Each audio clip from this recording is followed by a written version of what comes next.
4 stressful years of procrastination, more than just a couple of gray hairs, we finally find ourselves seated on stage, looking out towards our family, our friends, our teachers. Without them, we would not be here today. And so, I would like to say thanks. Thanks for not only bringing us here, but for being here to celebrate the graduation of the wonderful class of 2014. Let us take a moment and think back to our first experiences here. Many of us have started our journey with Pine Grove or Roaring Brook. Many of us have moved here during Thompson Brook or the middle school during that very awkward phase that we all want to forget. And lastly, some of us have joined us in high school. One thing is for certain, we have all, at one point or another, become overly frustrated with the fact that all the clocks are 3 minutes fast. I moved from West Hartford to Avon in 8th grade. When I walked into Mrs. Canella's homeroom, the class was still empty. While the hallways were crowded with the sounds of greetings and excitement, I sat at the front of the room, wondering if I was going to sit alone at lunch that day. As the bell rang, everyone began to fill the room. Attendance began as she moved down the alphabet.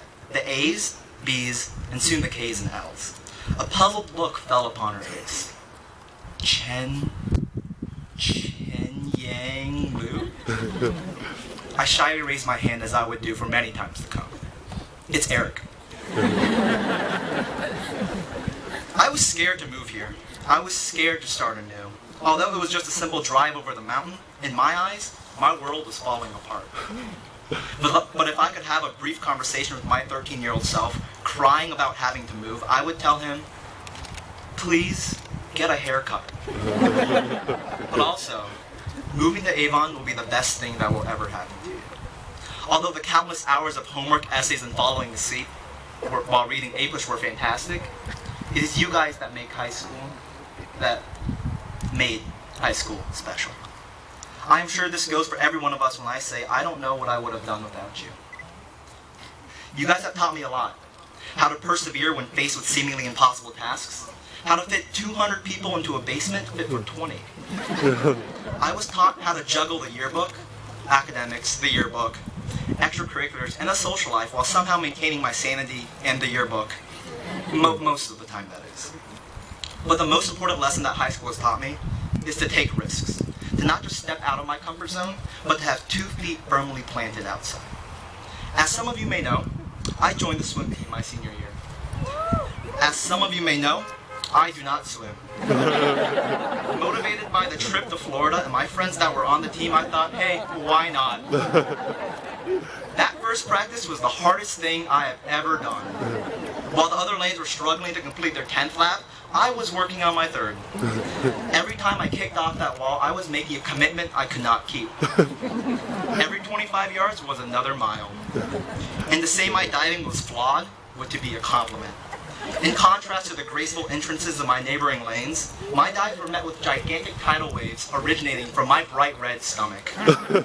There was no need to see me dive, for the slap of the water was solely trademarked by me. I wanted to quit. In fact, on that 3rd day, I exited the water halfway throughout practice, and I did quit. I told everyone that I had had enough. I wasn't meant to be a swimmer. I didn't look so great in that Speedo anyway. I went home that night completely defeated. Torn between the shame from giving up and the embarrassment from my swimming, I was paralyzed. But after a considerable amount of convincing from my close friends, I decided to return to swimming. I was the slowest person on the team. Every swim meet, the results came back. The boys, the girls, Kevin Rosado, and then me. I dreaded every race.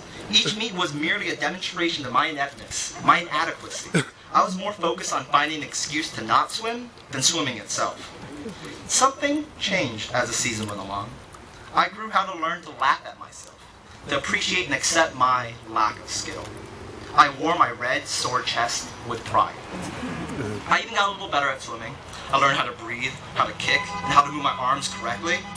Although the results nearing the end of the season weren't too different, this time going, the boys, most of the girls, Kevin Rosado, the rest of the girls, and then me, I had certainly changed.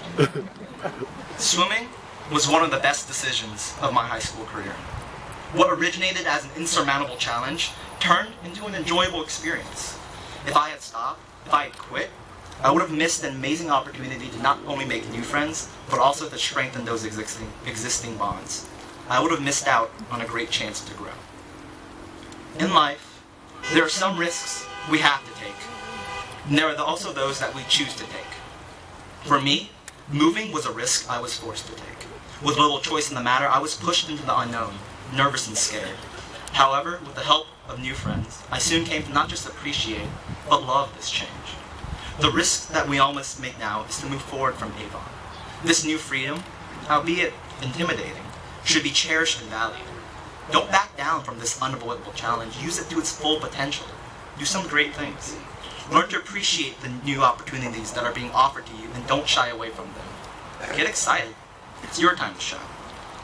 Swimming was a risk I chose to take. A risk that I could back down from at any time. Take as many of these as possible. Learn a new hobby, join a club, take some interesting classes, meet as many people and form as many new friendships as possible. Now is the time to truly put everything you have learned in the past 4 years to use.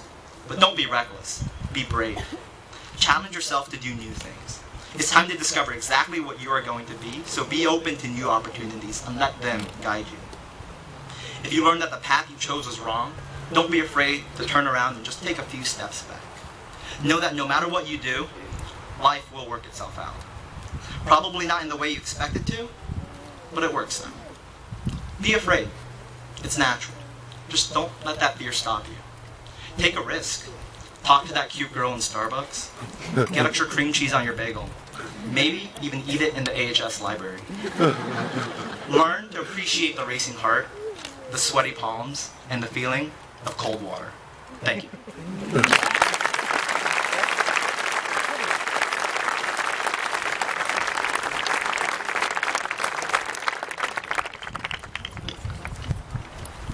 Mrs. Peggy Rowe, Avon Public Schools Board of Education.